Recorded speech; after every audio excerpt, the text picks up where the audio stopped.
बहादुरगंज नगर क्षेत्र में कल दिन दिहाड़े एक शख्स को गला रेत करके उसकी हत्या कर दी गई, मर्डर हो गया। इससे इलाके में सनसनी और दहशत का माहौल है। यकीनन दिन के 9:30 बजे बसाक टोला बहादुरगंज, अगर आप बहादुरगंज को बाजार को समझ पा रहे हैं तो जहां सब्जी मंडी और अक्सर जाम का खतरा बना रहता है, उसी क्षेत्र में, उसी इलाके में, उसी लोकेशन में रोड के दक्षिण साइड की ये घटना है। यानी सब्जी मंडी यानी सरेआम बीज बाजार की ये घटना है, जहां बसाक टोला निवासी प्रिंस बसाक पिता नागे बसाक की दिन दिहाड़े हत्या कर दी जाती है।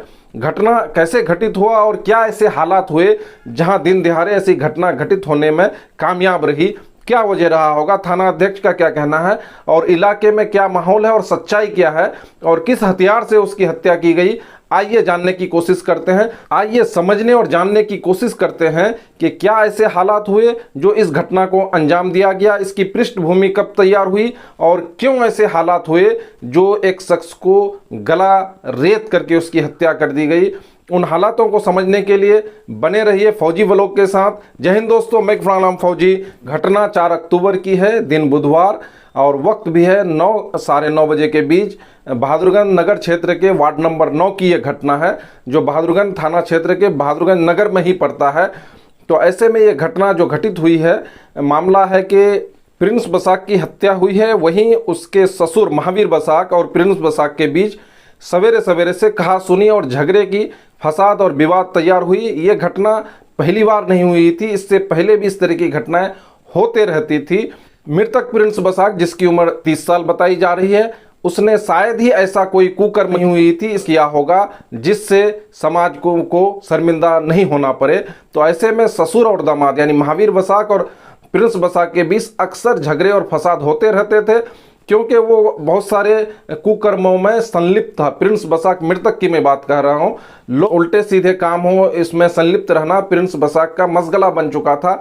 ऐसे में ससुर दामाद और साला और जीजा के बीच अक्सर कहासुनी होती रहती थी। ऐसे ही क्रम में, इसी क्रम में जो है 4 अक्टूबर को अहले सुबह 8 बजे के आसपास से ये झगड़े फसाद की जड़ हुई और हालात ऐसे हुए कि प्रिंस बसाक ने कह दिया कि अपने ससुर महावीर बसाक को बोला कि मैं तो तुमको मार दूंगा, क्योंकि तुम ऐसे ही मुझे इल्जाम लगाते हो, जो लगाते हो। इस तरह मतलब झगड़े की जो बुनियाद होती है उस हिसाब से झगड़े की शुरुआत हुई और जो प्रिंस बसाक है अपने ससुर महावीर बसाक पर हमला करने की कोशिश करने लगा। ऐसे में महावीर बसाक का बेटा सुजीत बसाक यानी प्रिंस बसाक का क्या हुआ, वो साला हुआ, वो बचाने के लिए आया और इसी हाथापाई में इधर उधर करते हुए किसी तरह से महावीर बसाक ने उसको दबोचा और क्या कहते हैं, सुजीत बसाक ने पीछे से धारदार हथियार, कौन सा हथियार था आपको लोगों को सभी बोल रहा कि चाकू से नहीं हुई है, बल्कि ये जो है जिससे हम लोग मछली और चिकन काटते हैं, उस हथियार से पीछे से वार किया गया और एक ही वार में और एक ही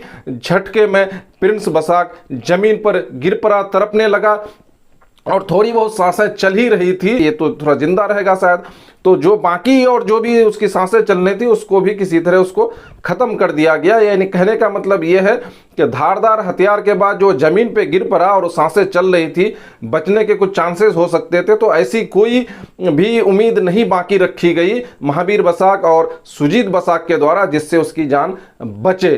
तो यकीनन ये पहले से प्लान रहा होगा और दिल में ये बातें रही होगी कि ये बहुत ही आपराधिक प्रवृत्ति का है। यानी मैं प्रिंस बसाक की बात मैं बोल रहा हूँ, तो उसी को ये जो पृष्ठभूमि तैयार हुई पहले से जो दिमाग में रहता कि ये तो बहुत बदमाश है, इस तरह के कुकर्म और गुनाह करते रहता है, तो इसको ऐसे सजा देनी चाहिए। तो यही प्री प्लान की बात मैं कर रहा हूँ, यही पृष्ठभूमि पहले से दिमाग में रहता है। लेकिन कई बार होता है कि आप और हमारे बीच जो कुछ गुस्सा की बात होती है तो हम सोचते हैं ये कर देंगे वो कर देंगे, तो वो पृष्ठभूमि तैयार रहती है। तो इसी वजह से जब कुछ झगड़ा होता है तो मामला कहीं का कहीं चले जाता है। जबकि महावीर बसाक और क्या कहते हैं सुजीत बसाक को सोच समझ के काम करनी चाहिए थी, उनको पुलिस के हवाले करने चाहिए थी, न कि किसी को मर्डर करने की ज़रूरत थी। झगड़े फसादात होते हैं, लेकिन ऐसे में हमें, जबकि नगर थाना क्षेत्र के बगल में ही, मुझे लगता है वहाँ से 500 मीटर थाना क्षेत्र होगा दूरी, तो ऐसे में महावीर बसाक को चाहिए था कि अपने दामाद प्रिंस बसाक को लेकर के पुलिस के हवाले करने चाहिए थी, लेकिन ऐसा उन्होंने नहीं किया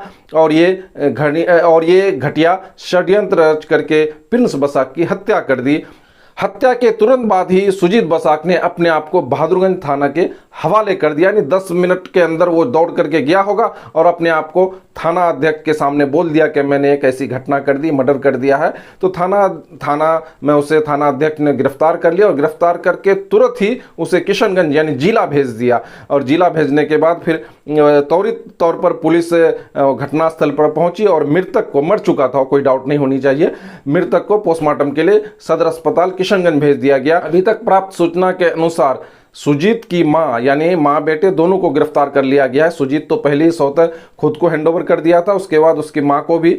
अब क्या कि झगड़े की सही जड़ क्या है नहीं है, ये आगे आपको पुलिस के हवाले से जानकारी मिलेगी। ये जो मैं जितनी बातें बता रहा हूँ, ये लोगों के बीच जो बातें चल रही थी उन्हीं में से एग्जैक्ट मैंने किया है, उन्हीं बातों को जोर जार करके मैंने आपको ये खबर देने की कोशिश की है। बहादुरगंज थाना अध्यक्ष और प्रशिक्षु डीएसपी राजन कुमार ने बताया कि यह घटना के बाद उन्होंने बॉडी को पोस्टमार्टम के लिए किशनगंज भेज दिया है और क्या कहते हैं, सुजीत कुमार को अरेस्ट करके वो जेल में डाल दिया गया है किशनगंज कारागार में। और इसी के साथ आगे की क्या कार्रवाई होगी, आगे क्या सूचना मिलती है, आपको मुस्तकबिल में पता चलेगा, फ्यूचर में पता चलेगा। लेकिन किसी भी सूरत में किसी की मर्डर करना जायज़ नहीं है, उसे पुलिस को हवाले करना चाहिए था। प्रिंस जो अपराधी प्रवृत्ति का था उसे पुलिस के हवाले करनी चाहिए थी।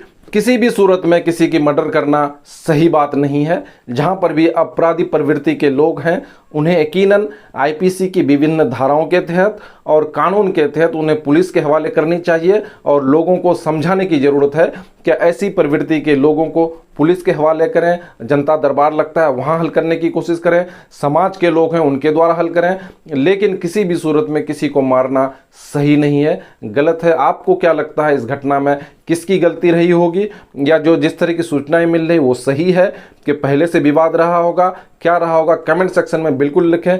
बहुत बहुत शुक्रिया। जय हिंद, जय भारत, जय भारत, जय भारत।